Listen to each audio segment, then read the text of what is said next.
योग पर जब पहरा बैठाया था जर्मनी ने, यूरोप के जिन देशों में कम्युनिस्टों का कभी शासन था, वहां की सरकारों के हाथ पैर उस हर चीज का नाम सुनते ही फूलने लगते जिससे उन्हें किसी धर्म की गंध महसूस होती।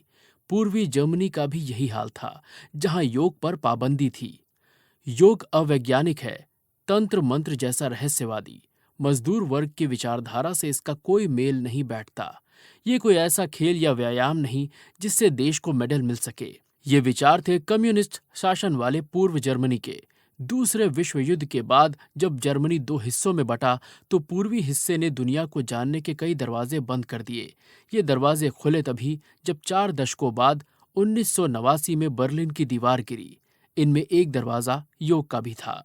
पूर्वी जर्मनी चाहता था कि किसी भी तरह से पश्चिमी जर्मनी और बाकी पूंजीवादी देशों की नाक नीची हो जाए।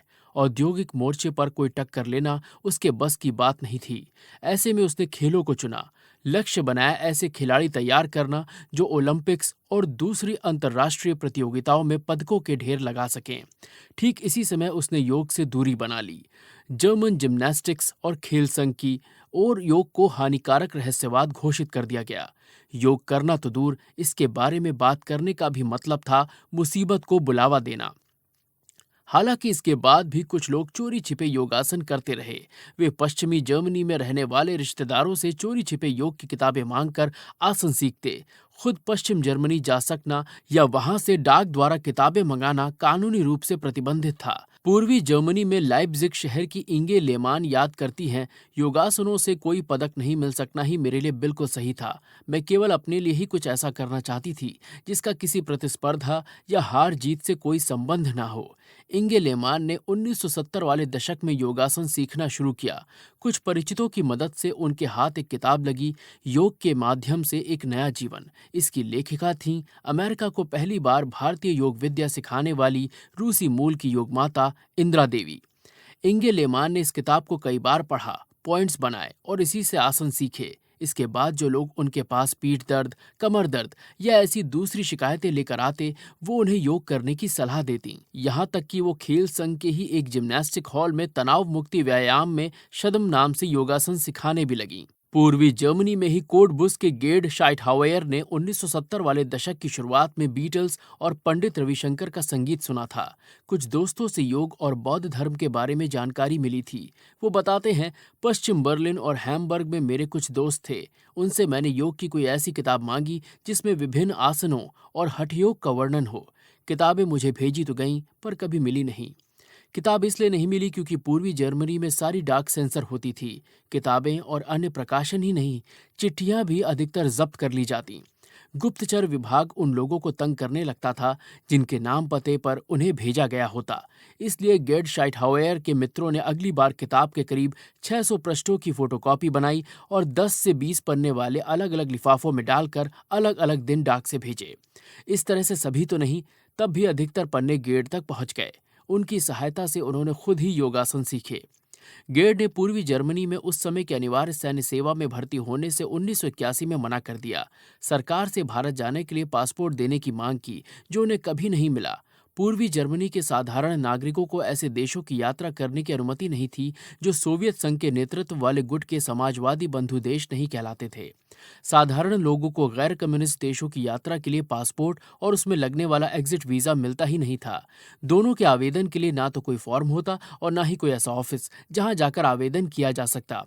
भारत कोई समाजवादी बंधु देश नहीं था। इस कारण स्टाजी कहने वाले पूर्वी जर्मन का गुप्तचर मंत्रालय, जिसकी सहमति के बिना विदेश जाना संभव ही नहीं था, गेड शाइटहाउयर की मांग से और भी बौखला गया।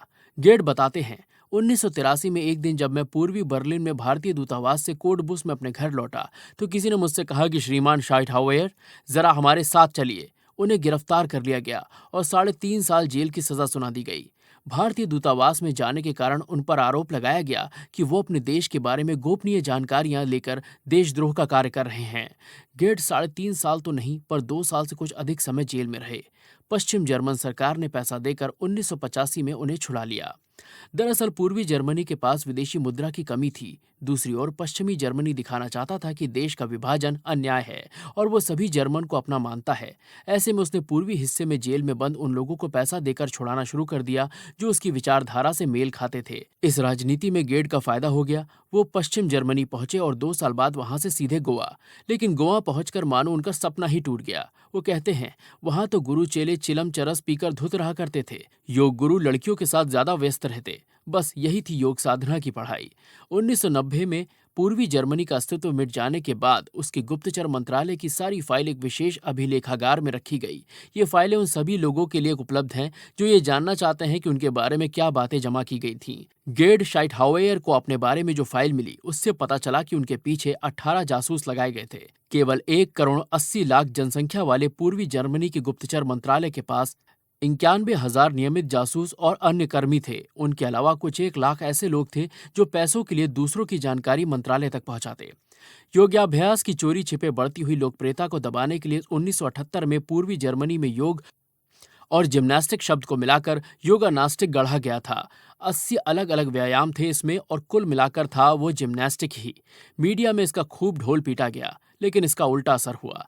ज्यादा लोगों के कानों तक योग शब्द पहुंच गया और सवाल उठने लगा कि भाई ये योग क्या है, इसके बारे में जानकारी कहाँ और कैसे मिल सकती है। कानाफूसी होने लगी कि समाजवादी बंधु देश बुल्गारिया में तो 1960 वाले दशक के शुरू से ही योग के बारे में जानकारी पाना संभव है। समाजवादी देश हंगरी की राजधानी बुडापेस्ट में एक ऐसी दुकान है जहां पश्चिम जर्मनी से आई जर्मन भाषा की योग संबंधी पुस्तकें भी मिलती हैं।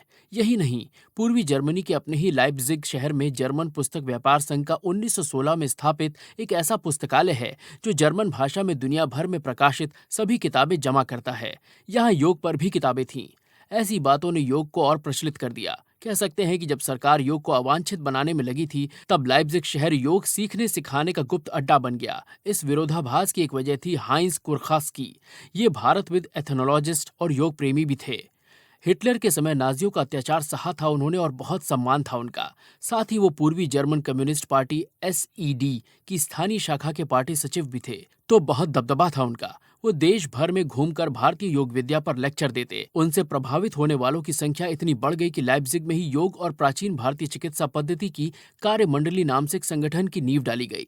बाद में उसका नाम बदलकर योग और पारंपरिक भारतीय चिकित्सा पद्धति की वैज्ञानिक संस्था कर दिया गया। हाइंस को पूर्वी जर्मनी में इतनी बड़ी छूट हासिल होने के पीछे एक बड़ी वजह थी।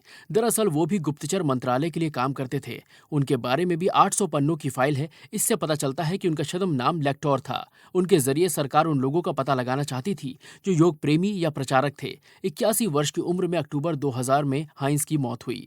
हाइंस के प्रयासों से ही 1979 में पूर्वी जर्मनी का पहला राष्ट्रीय योग सम्मेलन हुआ। सरकारी कंपनियों के कर्मियों के लिए तुम्हारा स्वास्थ्य नाम की एक पत्रिका प्रकाशित होने लगी। इसमें चुने हुए योगासन बताए जाते थे। दूसरे प्रकाशन भी तुम्हारा स्वास्थ्य की कुछ सामग्री को अपने पृष्ठों पर स्थान देने लगे। उस समय महिलाओं की सबसे नामी मैगजीन थी सिबिले। इसने पूरे 2 पेज पर सूर्य नमस्कार का सचित्र वर्णन करने का साहस दिखाया।